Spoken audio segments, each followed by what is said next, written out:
Welcome back to Ferocious Education. This is Zed. CTRM today, this is what we're talking about. And we're talking about one thing in particular that might interest you at later on in the video, which is how undervalued or potentially undervalued this one is with evidence and fundamentals. So let's jump right into this one. So, Castor time. I did talk about it last time. The last video is in the description below. But since the last video, we do have a couple updates, especially relating towards their earnings. And we can now break through their earnings and take a quick look into their SEC filing and what's yet to come. So, they have an extensive fleet that they've purchased. Now, they still do have different delivery dates. So, we can go ahead and dive through that delivery dates right here. So for Magic P, that is a Panamax dry bulk carrier, and that is estimated at the earliest to be delivered on August 2021 to November 2021.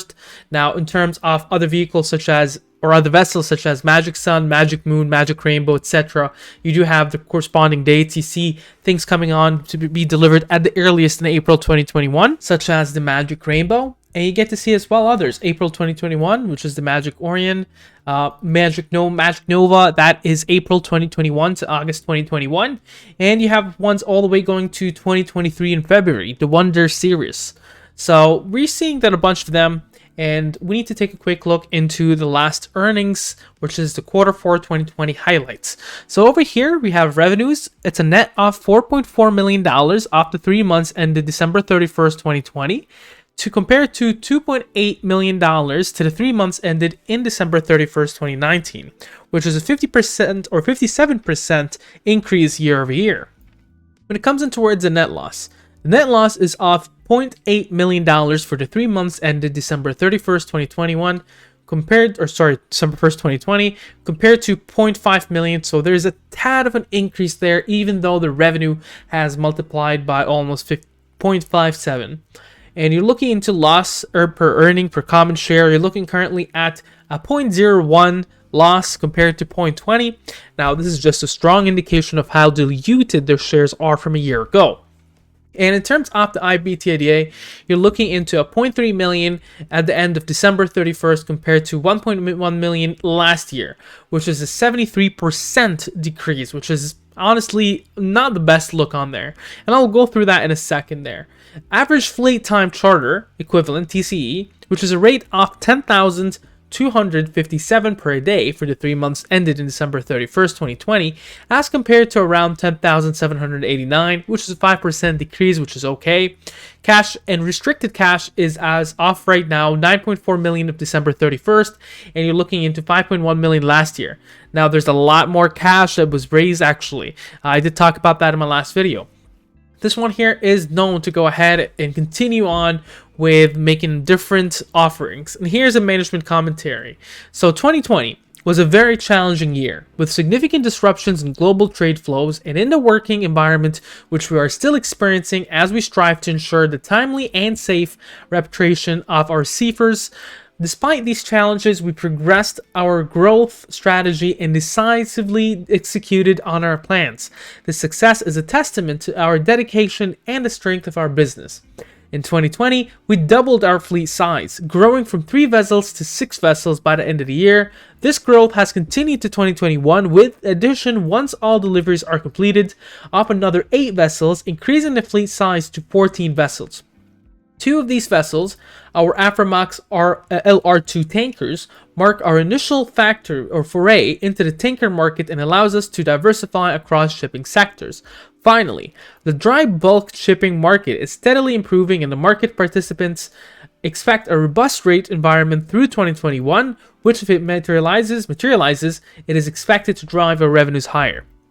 So we get a little bit of an insight there. Again, their actual cash is currently higher than we're talking about. And NASDAQ listing standard compliance update, they did announce that they have received a notification letter here from NASDAQ stock market granting an additional 180 days extension to June 28, 2021. That was December 30th, 2020.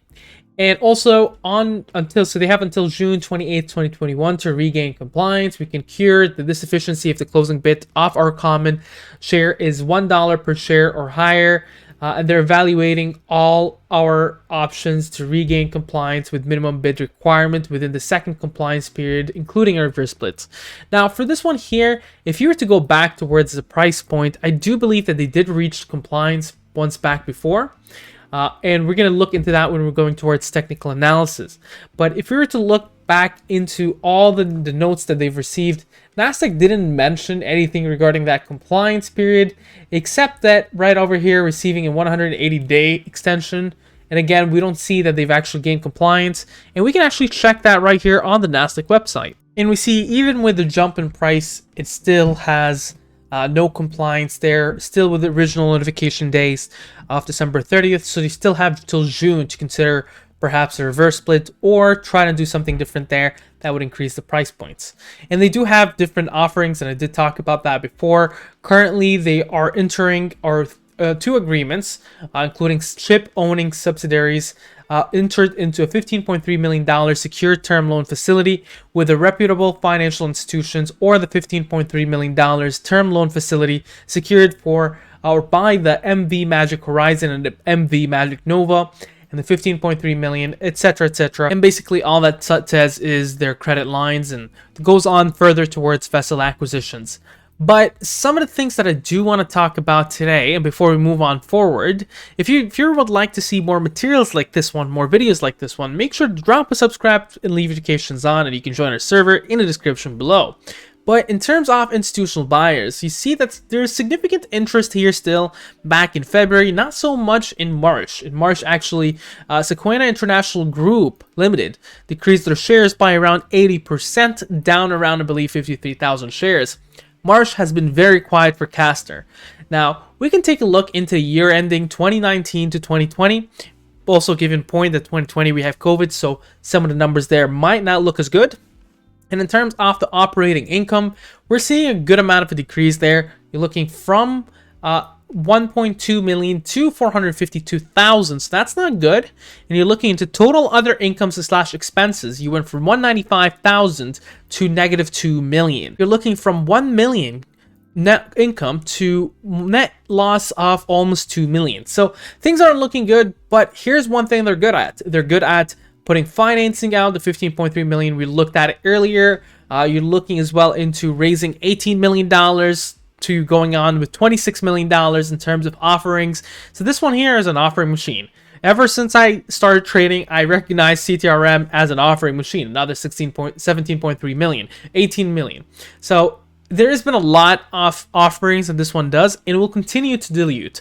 And a lot of people ask me, well, what does diluting do to the price point? Well, think about this, okay? Instead of, let's say, 100 people owning the entire company, now you have 1,000. And it affects things like the price over book. But currently, here's something that is very, very interesting for this one. And by the way, the price over book is updated per quarter. The price over sales is actually updated for the end of the year, so trailing 12 months. So most recent quarter shows currently that the price over book is 185. Well, it makes sense with all the amount of offerings they've been raised, capital, vessel acquisitions, etc. And if you're to go to the SP 500, you see that the average or the current SP 500 price over book is 437. So that kind of makes into consideration that this one might actually be at a 50% discount or even less.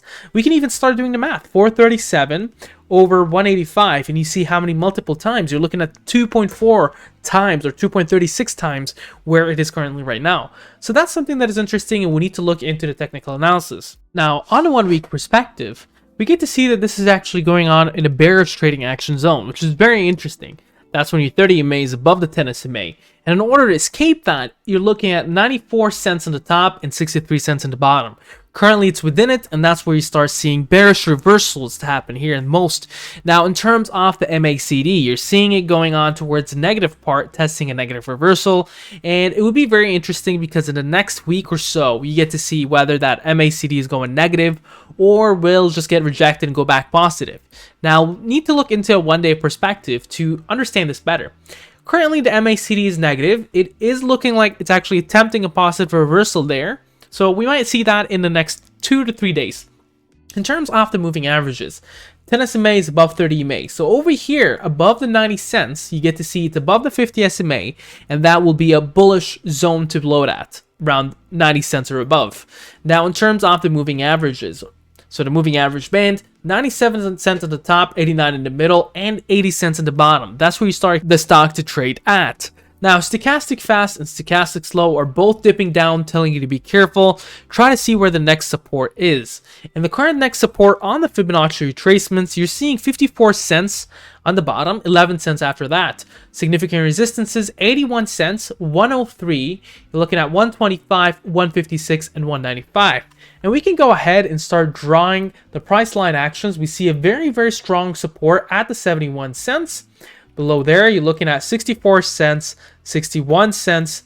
You're looking at 54 and 43. Significant resistances, you're seeing one at 80 cents. Above there, 92 cents.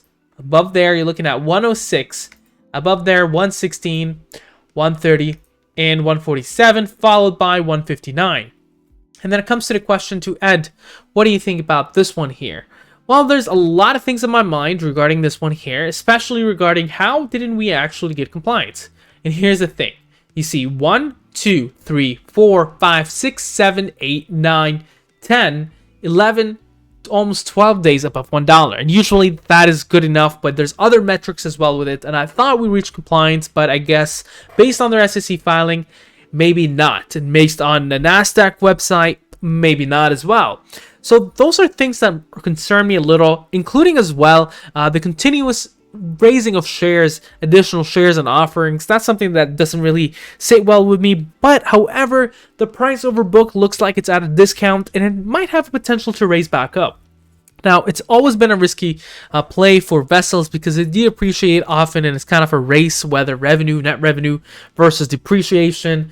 And once, well, things and delays, once they happen, sometimes they can easily liquidate their entire company. But in terms of what I think about as an investment, it's a risky play, but it has a lot of potential, and they definitely turned things around from 1 year ago. Now, what do you think about this one? Make sure to mention down in the comments below. Share, subscribe, and like, and have a wonderful day.